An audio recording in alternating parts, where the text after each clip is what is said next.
Well, good afternoon, investors. Welcome back to Bull Sessions. My name is Mark Robertson. I am joined here by my dear colleague from a few miles to the north, Ken Kavula. Good afternoon, Ken. Good afternoon, Mark. It's a great day out there. It's a beautiful, beautiful fall day here. Those of you that can't stand anything under 60 degrees, do not come to the Midwest right now, okay? Yeah, we played tennis last night in 55-degree weather, and that's about my limit anymore. So good stuff. Well, we lost all the plants on the deck last night, Mark. It Yeah, was the last night for a lot of the annuals on the deck. They're all kind of brown and black and laying on the ground right now. So we'll have to clean that up and wait until next spring to put pretty things out in the deck again. yeah, that frost on the pumpkin thing is not a myth to those of you from the south. So it definitely happened. We're also speaking of the south. We're also joined here by Houston's own Matt Spielman. Good afternoon, Matt. Good afternoon, Mark. Hi, everybody. I'd say, Ken, it sounds like your back deck has decorated itself for Halloween. Leave it out Yes, for a week and you'll be fine. if they were going to trick or treat through the deck, that would be wonderful. But they're not. They're coming in the front door. Although the planter on the front porch is also just kind of drooping around. So we stuck a pumpkin in the middle of it. So it does look kind of ghoulish. So.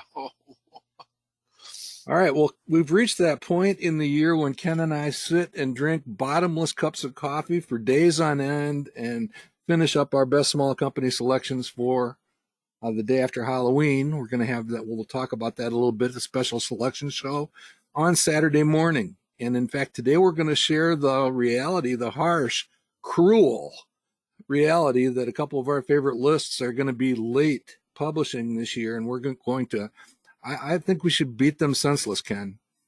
I don't think they're too impressed with what our deadlines are, Mark. Okay. They just don't seem to care about us. And, how much more wrong could they be? So we are going to talk about the boat on the screen, and you can see all the animals are safely on the board there, including the Twitter birds in the crow's nest. But notice that Ken and I have chosen to stay on terra firma. And I'm not sure I'd be very happy on that boat right now. So we're also going to talk about this Ouroboros, just for a brief little check-in on, we'll call it a reality check. So let's go ahead and get underway. Some of the stuff going on right now, again, our selection show will be Saturday morning, where we'll crown, I suspect we'll probably have 20, as we have in the last few years, best small companies. And then I also wanted to celebrate the fact that, the World Series is going on, and I talked about Murderers Row in the weekly update, and we have some pretty substantial contributors in our most widely followed companies. We'll talk about that, but we've got our own set of all-star hitters that we'll like to rest on. And here's a little bit of a lesson on this notion of what happens to boats. And listing, heeling, and lolling. I had no idea that all these terms were out there. Obviously, the one on the left is from internal factors or external factors, makes the difference between the two. And then there's this thing called a lull. And then lo and behold, for our magnificent mathematician, there's a bunch of math there on the lower right. So Ken will be stuck on this slide while the rest of us press on.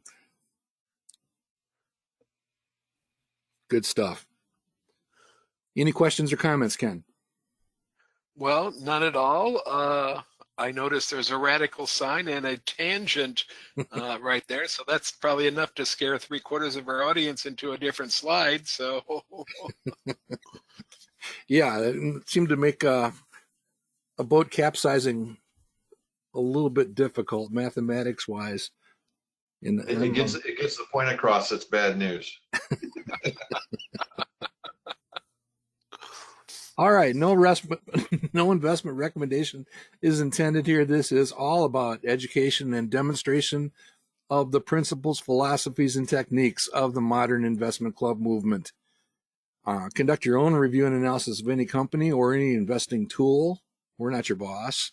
Make your own decisions about everything that we talk about here. Please do not run out and buy a company simply because Ken Kavula mentions it.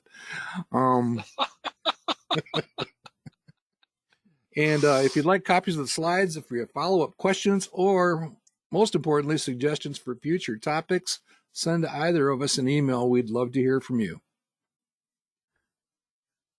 All right, so let's go ahead and visit Portillo's just to get the mood set. Still performing pretty badly. The type of stuff you see on Twitter is that people are saying they want to check it out and hope a little bit, and they do more than hot dogs, but it is an ugly picture. And then down at the bottom, some of you have written to me and said, well, how come you never talk about the ones that don't work out so well? You know, we post this type of a graphic in the forum all the time, and we talk a lot about Microsoft and Amazon and all those type of companies. But there is the Portillo selection made by moi back in July 2022 at a price of $19.61, and it's not working out very well, trailing the market by a fair margin, in contrast with what is now the longest standing selection by a night at the round table. So Ken, go ahead and take a bow. You can see all the data right there, August 2010. I'm pretty sure that was the second round table we ever did. Second or third, yeah. The annualized total return for that company, SEIC, is 11.5%. And if my whole portfolio had done 11.5% over that entire time since 2010, I think I'd be fairly pleased with the results. I'm lucky enough to have done better than that, but I think 11.5 would have been a very pleasant number to be looking at 15 years later. So yeah, and that's just one of several that have behaved that way. I mean, you can't be disappointed about a couple -3s in your portfolio. Keep in mind that original $1,000 is now $5,299, and that's a pretty good deal because somebody has to carry the Portillo selections. Which its original 1,000 is now 289. So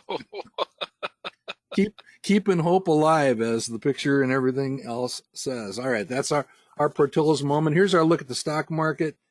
Basically, we have a very healthy situation going on right now with recovery over the long term. I think stock prices are pretty fair. I don't think they're extremely overvalued. A lot of the talking heads on CNBC are talking corrections again, and corrections, recessions, and the end of the world.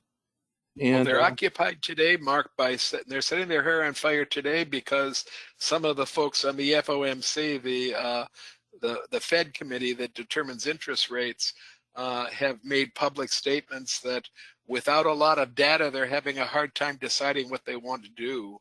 So we're getting all kinds of angst going on television right now about the Federal Reserve's decision, which will come out tomorrow sometime. So it's my suggestion would be do as I did today and turn it off. So. Well, I saw a blurb from Tom Lee that came out and basically pointed out that they're looking at inflation wrong, and that the housing component is such a large piece of it, and that actually is dropping a bit, that he believes that inflation will start to fall significantly. So we'll see who's right.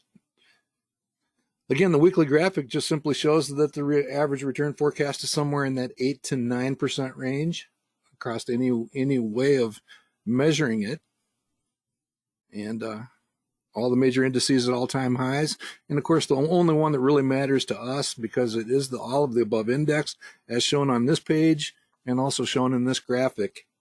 That fourth major index is that all of the above value line arithmetic average. And you can see that it's sitting at a 20-year high. So I don't know, but my brokerage statements are looking pretty good. I like to smile and put them back in the drawer and press on. Anything else here, sir?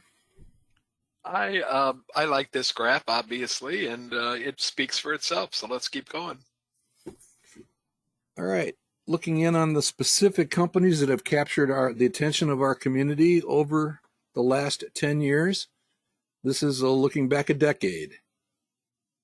And the companies that you mentioned here are the companies that are the most widely followed by our subscribers, and that's true whether you're talking Manifest Investing or the Better Investing Top 100. Many of those companies are near the top of that list. So you can see that there's 7 or 8 fairly strong performances on there versus the market. And again, if you're new to this, we basically are answering the question, how much did they beat the market by?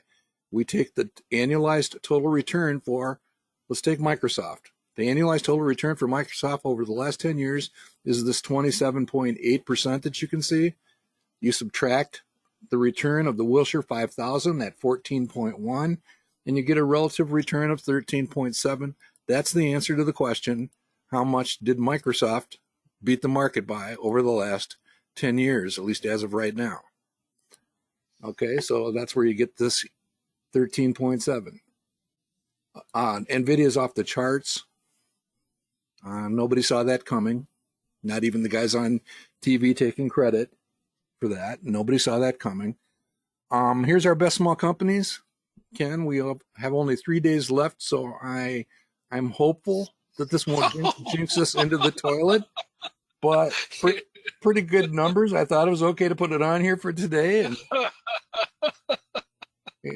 And you're going to be so mad if that doesn't hold. if that doesn't hold, you won't hear from me again, probably. But all right, the Tin Cup demonstration portfolio is chugging along pretty good. We do have an investing roundtable tonight, and that's also on this list. It's slipped a little bit, but still, this 2% places it in pretty good company. We might talk about that tonight. And of course, these are for those who decide that it's okay for them to invest in Index Central.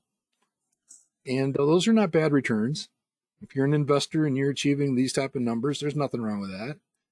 Mark, I do have a question. How difficult would it be for us to give ourselves a 5-year and a 10-year return for the investing roundtable? Is that a very difficult calculation to do with the spreadsheet that we have? Oh, I can do that. I can definitely do that. I just am interested to, if we were to put the roundtable onto a chart like this, where we had the same time as most of the chart did. I'm just interested to see what the numbers would show. I'm not sure what they would show, but I would like to, if that's something easy to do, maybe we can do that in the next couple of weeks. Yeah, I might be able to do it for tonight. I'll take a look at it. Okay. 1, 3, and 5 year maybe, and versus inception. Yeah. Just like a traditional mutual fund listing. But well, and like clubs that measure their return from when they were formed, that's not a very useful number. But clubs that can give you a 1 year or a 3 year and a 5 year, maybe even a 10-year return, that begins to match the tenure of a lot of their membership, and that becomes a much more useful number for comparison purposes. So yeah. I do think if you don't have some Magnificent Seven content, and the roundtable probably doesn't have as much as most portfolios, you can see it showing up right here in the performance of the Wilshire 5000 versus the value line arithmetic average. A lot of that is the Magnificent Seven propelling that a little bit. So yeah. So if you don't have them in there, that can be, and the other thing to point out is Buttonwood is doing better, but the market has been so hot over the last year and a half. And you see it up here again with the best small companies have been competing against a Wilshire 5000 going up over 21% over the last year. Those are hot markets. And we're thankful for that number up at the top. We are hopeful for the one at the bottom. This 6.6. All right. Well, we have found in the active clubs that I'm in, and I'm in enough clubs that try to keep their par numbers up to at least match the average, if not do better than the average in the market. We have found that that's a race that's very difficult to continue to win. We met last night as a club, and we met with 2 stocks that had just taken off and roared in the last month, Comfort Systems and Advanced Micro, that had just just done fantastically well in the last month, and our par had dropped to somewhere around 6% when the market's up around 9.5 or so. So running that race when they keep moving the finish line further and further away from you makes it very difficult. Yep. So that's some perspective. Speaking of perspective, Cameron Delcourt on the Manifest forum posted this. I'm just going to say it's kind of sobering, and I think it's a nice nudge to be thoughtful about some of the stuff that's going on. And it's about a 20-minute YouTube video that is, the spirit is captured by the picture of the snake eating itself. That's that Ouroboros that we talked about on the cover slide. But there's an awful lot of what almost amount to be internal transactions when it comes down to it. The way that all tangles up on the lower right. And I'm interested in your thoughts, both you and Matt. I mean, is this a legitimate concern? Are we getting a little bit hyperventilated over some of this stuff? And are there any houses of cards? I do think, Microsoft is making some headlines today with an agreement with OpenAI to make an investment to own 27% of it, but it also frees OpenAI from some onerous terms, eventually at least, like Microsoft having right of first refusal for being their service provider. But the comment, I believe it was the Wall Street Journal coverage of it, I may be wrong. The comment OpenAI, the for-profit part of OpenAI has now moved to a public benefit corporation structure. Yeah. And with that structure, the comment was that they can now pursue traditional financing. So some of this certainly is sort of AI bubble, and how would you first of all, how do you have $300 billion to invest? And then secondly, how do you know where to place the bets? But I think the other part is these private companies that are so big, right? A private company in the hundreds of billions of dollars, which otherwise would issue stock or do something like that, which it doesn't have that. So I do think some of these seem novel because that's a novel problem. Yeah, I guess when I look at it this is from 35,000 feet, and I don't believe anybody's doing anything nefarious. I'm certainly not aware of anything like that. But I remember when Cisco was using its own stock as currency, in a very aggressive manner. And when everything finally came home to roost, you basically had a company stuck in the mud for the better part of 10, if not 15 years. Yep. And think of not even just OpenAI, but Oracle, right? Oracle signed and had a big pop on this, what's stated there, $300 billion cloud deal. OpenAI's revenue is $10 billion this year, right? So that is a big bet on big growth. A lot of good things have to come for that to really come to fruition. But it needs investment now, right? It's not just building data centers. That's relatively fast. It's building the power grid to power the data centers too. And enter one Ken Kabula. I mean, Ken, do you think that the stuff that you're seeing going on in the utility industry is vulnerable to this? I think that I'm much more comfortable, Mark, investing in things that are contributing to some of the contributing to the problem without being as much a part of the problem. I'm much more comfortable with a company like Comfort Systems than I am with some of the very small companies that are doing niche products within artificial intelligence. IESC, which is electrical contracting, I'm much more comfortable with that because from my perspective, at least, there are real businesses behind an HVAC company or an electrical contracting company. And if things should start to fall in on themselves, the bubble starts to burst, these companies have real businesses to fall back onto. Maybe the growth won't be as sturdy, but we're not looking at the possibility of a company losing 80 or 90% of what it does in a very, very short amount of time. I'm looking at a chart like this one that came from this gentleman's um, chat with the group that he was talking to, and I'm just telling myself it kind of looks like a chart that they used to put together in Byzantine times to explain the empire, and this guy is responsible to this one, who's responsible to that one, and it all runs around in parallel lines and in circles. And when that happens, it becomes very difficult to figure out what the right hand is doing when the left hand moves. Mm-hmm. So I think that it's a bigger problem than I want to try to wrap my mind around. And I think you just have to be wary of the fact when markets continue to do 18, 20, 22, 24% like they've been doing for the past 2 years, because you're not really looking at what markets are doing. You're looking at what a handful of stocks are doing within that market.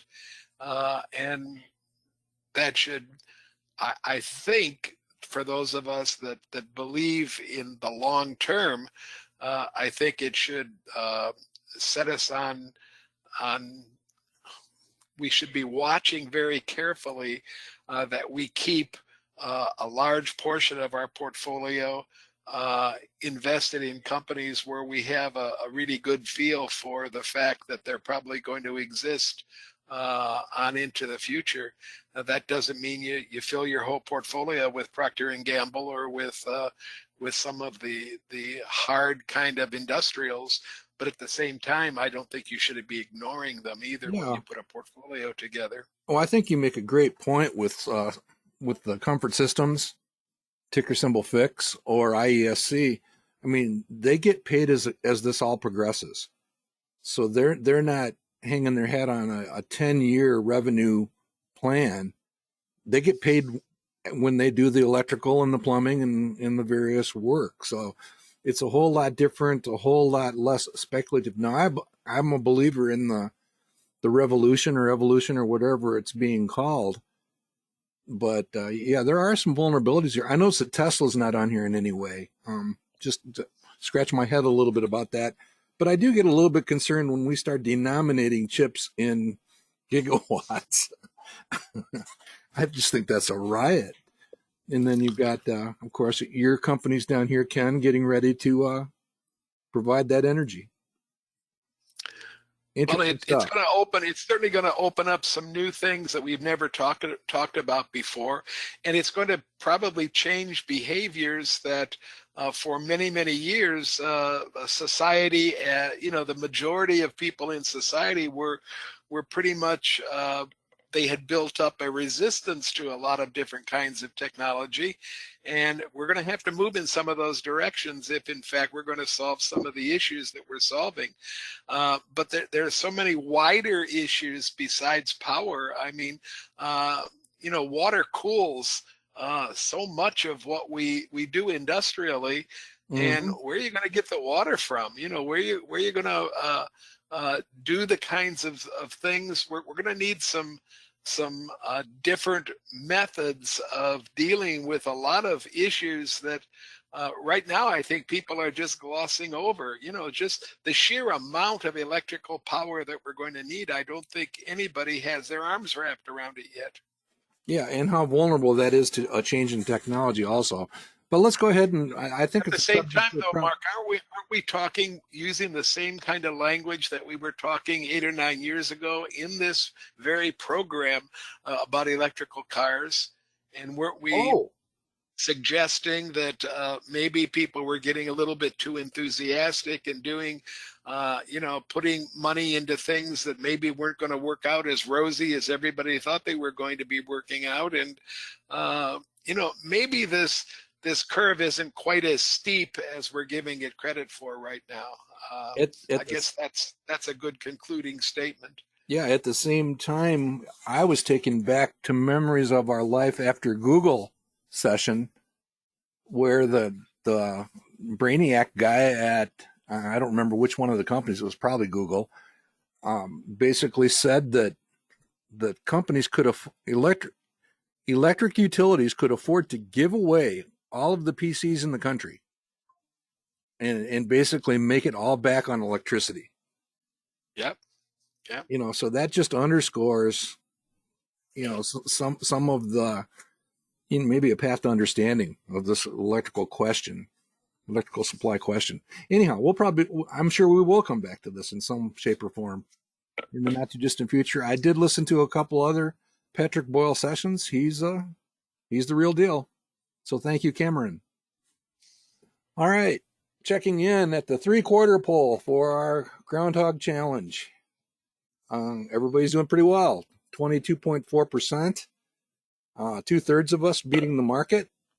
And you can see some pretty good numbers. The Wilshire 5000 since the beginning of the Groundhog contest is up 14%. The Monkey has slid down to almost 200th Ken at minus 3.6%. And I went looking, I thought the 3/4 poll was really a big deal in racing. I thought I'd find a bunch of pictures. I didn't. I'm not even sure what poll that is from the Kentucky Derby, but it's a poll. But clubs have been doing better, Ken. And like you said, that the top of the list, they seem to be king of the hill, and they're not giving up their turf. Yeah, those top 9 or 10 people just kind of trade spots every week, and they've been doing it for 5 weeks in a row now. So we do have a new second place. Motivated's moved to third. Cock has moved up to second. But essentially, we have a group of folks fighting at plus 60%. And it makes me feel real old, Mark, when I can remember back to Groundhog contests where there were only 2 people even making money in the contest. That's right. It's certainly a different kind of contest this year with the top 40 all making 40% or better. That is just unfathomable from my point of view that we have so many people willing to put together a portfolio and then let it standing static for 9 months and still making 40% plus on it. So. Yep. Not going to single out any individuals, but there's just a whole bunch of contributors and very familiar names at the top of that leaderboard. So we'll keep hoping for greener pastures ahead for all of us, or at least. Well, I keep waiting for Kurt to move one spot above you, Mark. So. Hey, I've got the calculator. Okay. All right, check in real quickly. We're not going to spend a lot of time on it, but here's a look at the Buttonwood Bulls progress on a weekly basis. You can see that we have made considerable progress in the blue balance line over the last several months. And we have restored the portfolio projected annual return, which we think is an extremely important characteristic, up into the range where we want to be. If the average stock right now is at 8 to 9%, our portfolio is designed to achieve 13 to 14. That's exactly where you want to be. And we think that brighter days are ahead. We were kind of cursed there for a few months. I was starting to take it. Well, it still seems that we have a couple of curses left in that portfolio. So there's a lot of cursing. I'm not real happy with a couple of those, the performance of a couple of those that are in there, but we won't single anybody out today, at least. Well, we've been kind of saved by Taiwan Semi, and Novo's come back a little bit. Texas Roadhouse has done pretty well. We've had a couple down towards the bottom that have not behaved very well. Western Alliance, of course, got tagged with the what seems to be a fairly insignificant bad loan, but is it a single cockroach? Who knows? I guess we find out. But pretty good portfolio from top to bottom, and we'll settle for we'll let this one cook. Any other comments here? No, but we'll spend some time looking at this seriously, just as after we finish our small company stuff, we need to come back to the roundtable portfolio. And we had made some pretty decent progress on culling a little bit in that portfolio. And we probably shouldn't give that idea up before we actually finish it. So, Oh, sorry, guys. All right, let's go ahead and check in. All right, Ken, would you like to comment on any of the best small company progress? I think that it's a beautiful example of the rule of five. We have some one-year returns that are doing so much more than we expected them to do, but we have some one-year returns that are doing so much less than we expected them to do also. I think we have a pretty good set of 20 companies here. And if you would have bought all 20 of them in equal amounts, equal dollar amounts, you would have ended up with a pretty good performing set of stocks. You might have wanted to kick yourself in the butt for a couple of them, but then again, you have the Credos of the world that have really carried a lot of the poor performers on their shoulders for us. Mm-hmm. So. Yep. Well, I'll tell you what I see as I just sit here and scratch my head and prepare for what we're going to do between now and Saturday morning. The numbers are not on here. That's semi-intentional. The strongest performers over the last year are at the top. The weaker ones are at the bottom. You know, some of them were the victim of incidents or questionable moments. Obviously, some of the stuff at the top has benefited from the surges and bubbles going on. But what I want to draw our attention to, Ken, is there does seem to be something here to this column. You know, those that have surprised, and again, within the context of a single year, we know anything can happen. But I would argue that the top half of the list, with those are the actual sales for 2025 year to date divided by the previous year. So you're looking at a year over year sales comparison. And obviously, at least obviously to me, maybe I'm reading more into it than I should, but the disappointments at the bottom seem to have led to fairly nasty outcomes. So again, go ahead. And I agree with you 100%, Mark. I'd like to understand why a company can grow almost 22% and not perform. You know, and Double Verify is the poster child for that one right there. And Technoglass and Ardelyx, Technoglass and Ardelyx are both they're selling a lot of stuff. They're doing really well, but we're having price situation problems with them. We maybe have some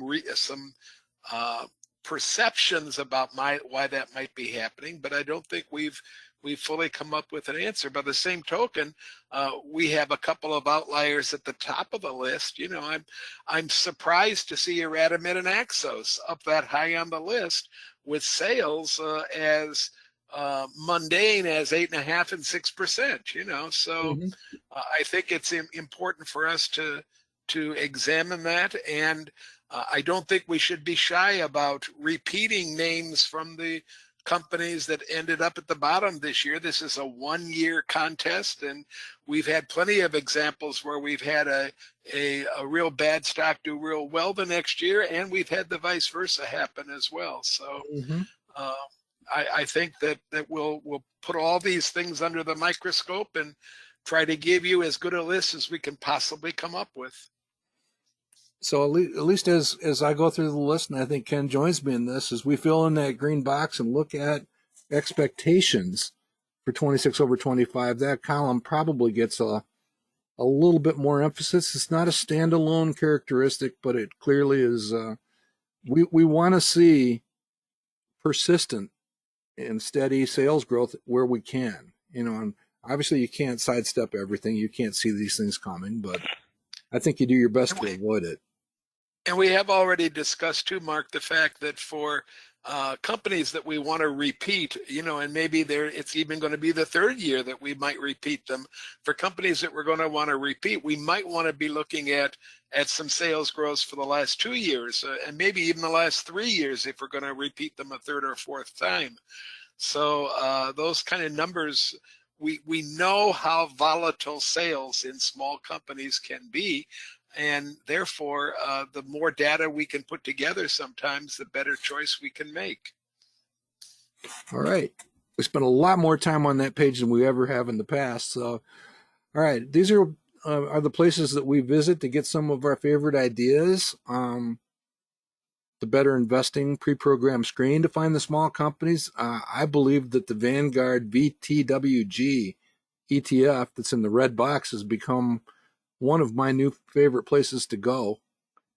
Kevin Kalogli and his emerging companies, and of course the people shown there. We didn't get Diane to check in this year, but we've heard from several of the others, including Betsy Wills, and it's just interesting to see the different and wonderful ideas to explore that come in from a fairly broad spectrum of sources. What's your current favorite, Ken?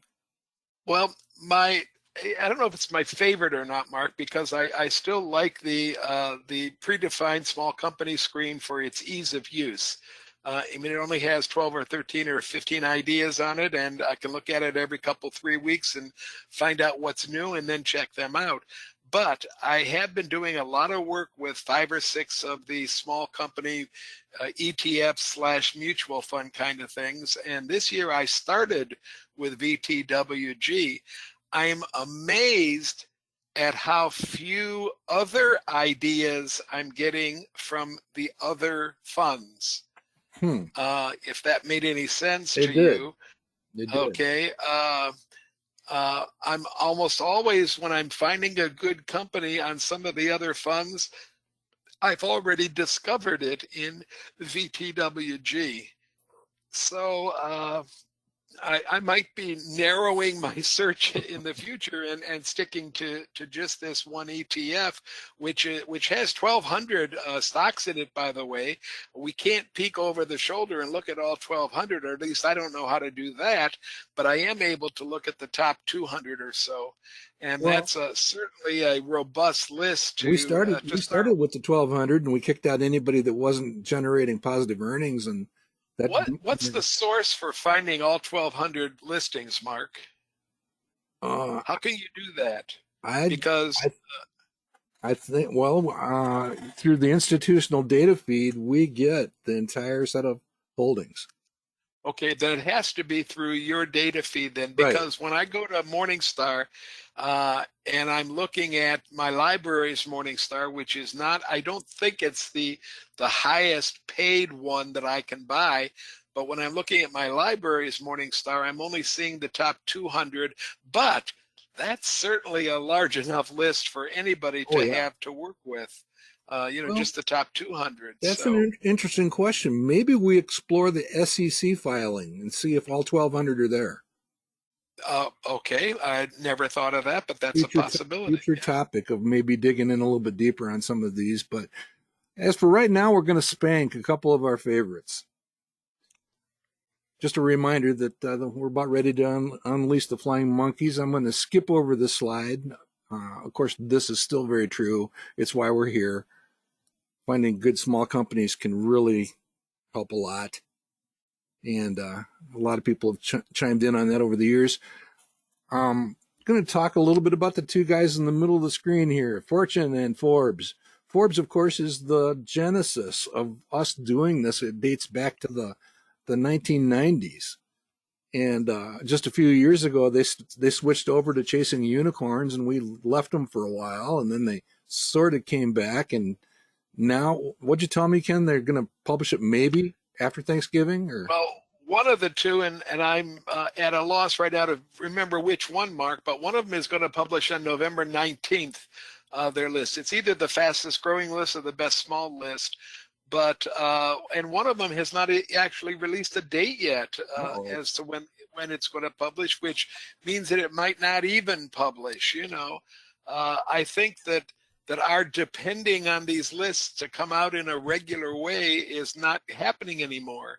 And because it's not happening, I think it's a good thing that we've we've used Hoover's, and we've used FTWG, and we've used all the other ones to make our own lists and then do our own culling from those lists. So Well, we'll still use these when they come out, but they won't be nearly as timely for our work as they have been in the past. well, we still believe that the January effect is now at least in November, if not in October effect. The later these guys get, the less useful they are. And if they're sitting there waiting to see what we're going to do now, Ken, we're gonna have a discussion with these guys. Don't hold your breath, Mark. Okay.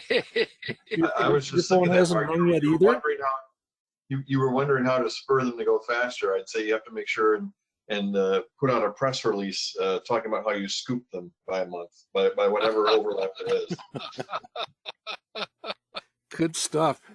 All right, so they are fugitive, and here's one of the key lines from the movie The Fugitive. Great movie. And by the way, Tommy Lee Jones, he was supposed to say, "That's not my problem," or something like that. He switched it to "I don't care," ad lib, in the middle of that movie. So there you go. All right. I just thought we would grab one of our other favorite sources over the years. It happens to be Kris Jenner, that guy who ran the T. Rowe Price Health Sciences Fund, as it's listed there in the bio.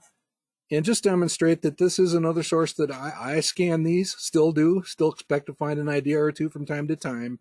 Do we need a large asterisk on this slide, Mark, that says it's only appearing because of number 14 on the list? Do we need that asterisk? Kim is not here, so I have to carry the ball. Yeah. Notice that he's put a little bit of money into Ardelyx. That actually does influence me, Ken. Because this guy has quite as if you needed any more influencing. So he does. I mean, if it wasn't there, that would also influence me, right?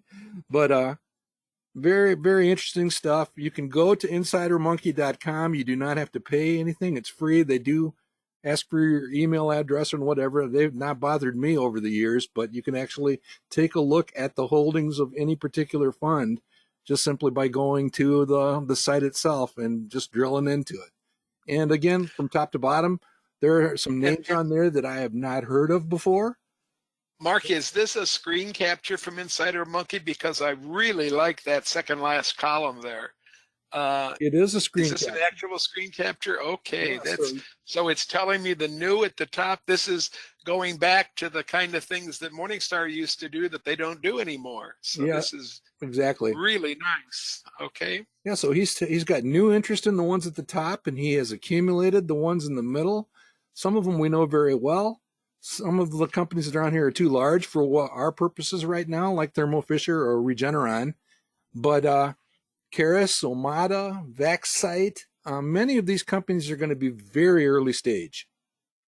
So you just have to go into it knowing that. Ardelyx is early stage. They're just breaking out of that now. So I basically went down the list looking for a company that wasn't quite so early stage. Here's a quick look at Caris Life Sciences. It's a company out of Irving, Texas, not too far from Matt. And they're one of these diagnostics companies that can get kind of interesting.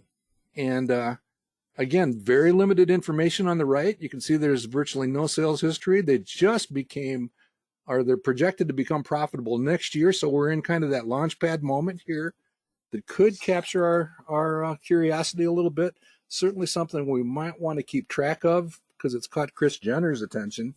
And they obviously say the AI buzzword stuff. And one of the interesting things I found is that just for kicks, I went to the SEC filing in their investor relations and asked for the S1 SEC registration, the red herring, where you can fill in a couple more years to get an idea of a few more years of sales as you try to warm up and understand more about a company like this. So again, you can go to that S1 registration and get a little more information. It's pre-public. So you take it with a grain of salt, but this is a company that could be interesting, at least to keep on a radar screen. I don't believe I'm going to be able to persuade Ken to add another company like this to the best small companies list. But again, it's just what interests me, Mark, is that this one is sitting on the cusp of AI and medicine. Mhm. And all of our sources that we've read about AI are telling us that one of the largest, most practical applications of artificial intelligence is hoped to be in the field of medicine, where Absolutely. they're going to be able to do so much more only because they can do so many repetitive tasks over and over again until they find one that works. So I really I like a company like this that is trying to blend the two ideas. That's a very interesting tag phrase that you have in the bottom of the previous slide, where, what did he say, where AI meets something or other for this company, where molecular science meets artificial intelligence. Very interesting tagline. Yeah, and from putting it in what I think could be your perspective, this is kind of where Simulations Plus meets Neogen. Okay. Sort of. Yeah, perhaps. Yeah. Good stuff. Playing to the strength of artificial intelligence, which is the repetitive nature of huge amounts of data and doing the same thing over and over again with slightly different changes. It's the scientific method to the nth degree, Mark. All right. All right. For one last quick exercise, because Forbes and Fortune abandoned us in our hour of need.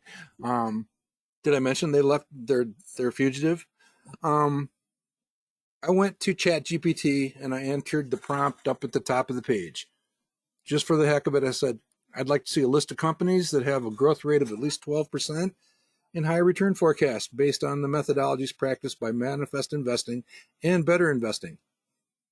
And they started kicking back Celsius, Elf, Vital Farms, which has to make Matt smile a little bit.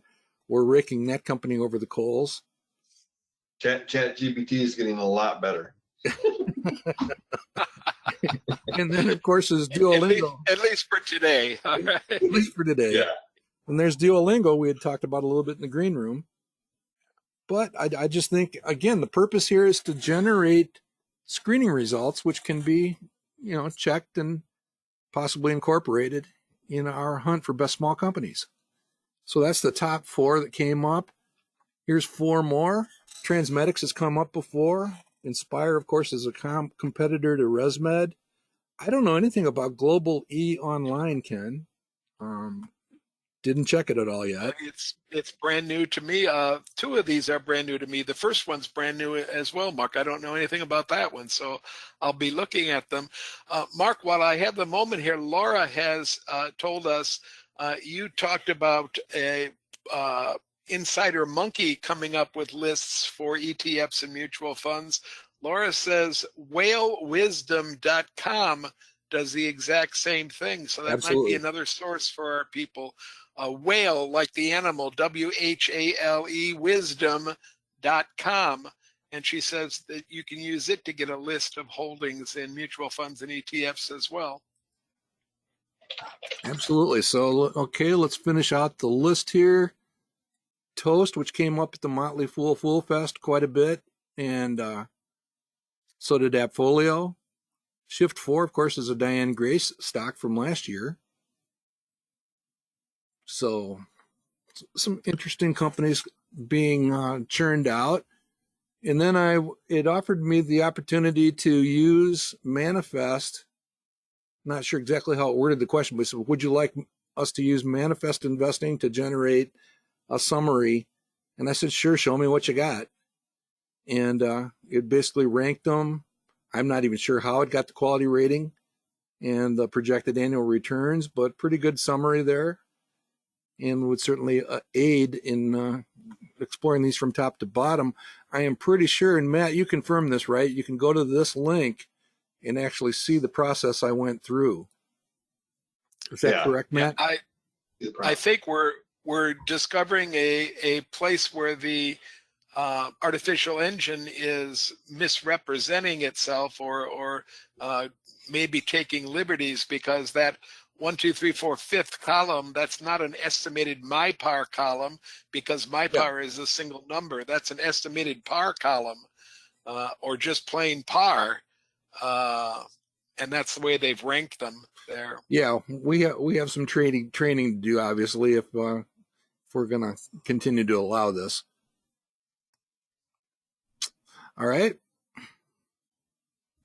Good stuff. So, which brings us to kind of where we're at. This is not a complete list. It is a work in progress. I've simply grabbed a number of the companies that have shown up from a variety of different sources. They are ranked by their projected return on value. Some of these need a fresh audit. But from top to bottom, notice that Ardelyx did come in second on the list here, Ken. So it's going to be hard for you to fight them off again this year. Okay. But there are a number of companies on here that probably will make the final 20 for sure. Anything jump off the page as far as overall characteristics, Ken? Well, we're going to be looking very carefully at quality, because I think both of us have. I think I've convinced Mark that you have to have high quality in your small companies if you're really going to succeed. And we're going to be looking very carefully at quality. I think that sales column is going to be very important to us. A lot of zeros in there, Mark, just because the data is not there, or because they don't have sales. I don't think it's a lack of sales, is it? Oh, this is work in progress. These are simply not Right. fields that have been turned on yet. So they will be turned on when we take our final look, Ken. We will be looking at all numbers. Yeah, and then of course par is going to be important to us, because that's the whole purpose of the list, to try to put together a group of companies that are going to beat the market. So we'll be looking at a lot of these different things, and trying to come up with I don't know, 15, 20. I think we've gone to 22, maybe as much as that high, but I don't think we want to go much past 25. So. No, we're gonna do our best to keep it under 20. Notice the number of times that VTWG has showed up as part of the inspiration. And for Kevin Galoglu, when he listens to this later, any bank on the list is there with the firm approval of Ken Kavula. So I have permission for FFB Bank Corp and of course Axos and Farmers and Merchants. There's a number of banks on here, and I did have permission to do that, Kevin. So I know you'd be worried about that. And we will be looking for banks to measure size. We'll be looking at assets, not so much sales, but assets when we're looking at the 1 or 2 banks that might end up on the list. We don't want to occupy this list with a quarter banks or 50% banks. So 1 or 2 will be plenty. Yeah, I was kind of concerned, audience, that he was pushing for 6 or 8 or 9 banks to make the list. But I think we've towed him off, and we've successfully done that. Now, the one that I think, here's an interesting application here, Ken. I think ARS Pharmaceuticals, first of all, teachers everywhere know about this. This is the EpiPen that's an inhaler and not a needle. That's the company that it is. The ticker is SPRY. It's one of our disappointments this year because their sales did come in slightly negative. So the launch is not perhaps going quite as well as it might have. But I see this number, which we'll be looking at, comparing this number versus the number that's going to come in for 25 versus 24. And that's pretty strong. So maybe they get another shot at the basket. I don't know. I will say, Mark, that teachers everywhere should know about these EpiPens, but my experience in talking to peers, and granted a lot of them are retired now, but they're not as aware of this breakthrough as I thought they might be. So maybe it's a combination of not really selling to the people that could really make a difference in sales. And I'm not sure that television advertising is reaching the proper markets to make this happen. So, I do know that my daughter has successfully lobbied the local school district here to do it. So it's just a matter of it spreading, I think. All right. Anything else on here that you noticed, Ken? I did notice that your Technoglass. There's a lot of good companies on here. We're going to be talking very seriously, Mark and I both, about Technoglass because it was on the 23 list, the 24 list, and the 25 list. It was the best performer on 1 year. It's doing disappointingly this year. We're going to have to talk about what the prognosis is going forward because while it's grown significantly, it's still under $1 billion in sales, which puts it just, as far as I'm concerned, just smack dab in the middle of small companies right now. Yeah, and the one other comment I would have, we can only have a certain number of companies, and it's a low number, less than 50 when it comes to quality. And I think if you're a company that has a quality under 50 or less than 50, so you're in the bottom half of all companies, I think that 26 over 25 sales column will have to be, really strong to compel that. It's just kind of the way that I think of that contextually going into this. So are you setting Ardelyx up to win or to lose, Mark? I'm not quite sure. Okay. We'll spin those numbers whatever it takes. Okay. And as I reminded you, Ken, before we got started here, I basically gave Ardelyx back to the community, and they voted for it. I think it was last year. I've heard about this phrase, drinking the Kool-Aid. So I'm not, I'm not. All right. So with that, the actual show will be November 1st at 10 a.m. It will be recorded for those of you that have family soccer games to attend. I get that. And we'll be off and running with that. Here's a reminder that we will also archive that session, and we archive all sessions, including today's bull sessions and tonight's roundtable at YouTube. And we leave you with the happy thought of Happy Halloween, everybody, and a reminder that, hey, we are at the 50th anniversary of the sinking of the Edmund Fitzgerald. Hopefully that doesn't have any connotation linkage to our best small company selections, Ken, but hey, it's a turbulent sea out there. Mark, I want to solicit from our bull session folks, and I'll do it maybe 3 or 4 times before the end of the year. My chapter always has run educational programs for better investing for the last 25 years or so. But this winter season, near the end of January, we're going to run something called a jamboree. And the jamboree is going to be focused on portfolio management.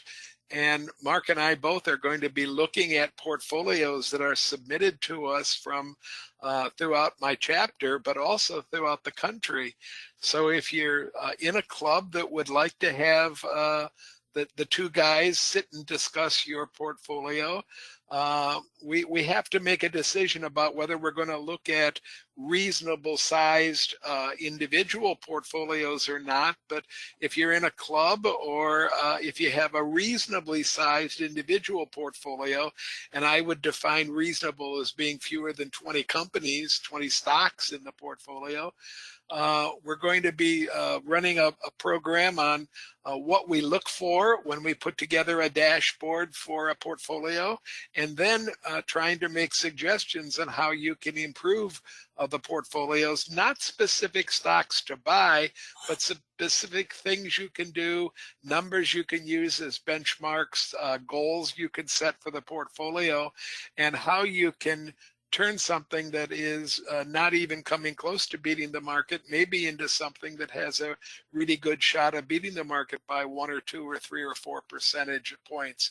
So keep that in mind. It's called Jamboree. We're soliciting portfolios, and we'll be telling you how to submit those to us as we get closer and closer to the end of January, when the Jamboree programs are going to be held. Very cool. We've had a lot of fun with those in person, so obviously virtual can supplement that. Good stuff. All right. Well, thanks everybody. Have a happy Halloween. Be safe.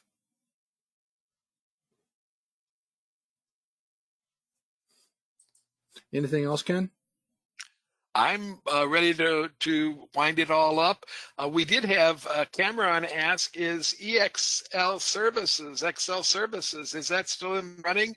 And I thought I saw it in our list there, didn't I, Mark? I know it's in the honorable mention list for sure, just off this page. I know Okay, it's there. And the way that we do this, Cameron, is that as this list gets things taken off, things that it just didn't quite make the list get added to the bottom of it.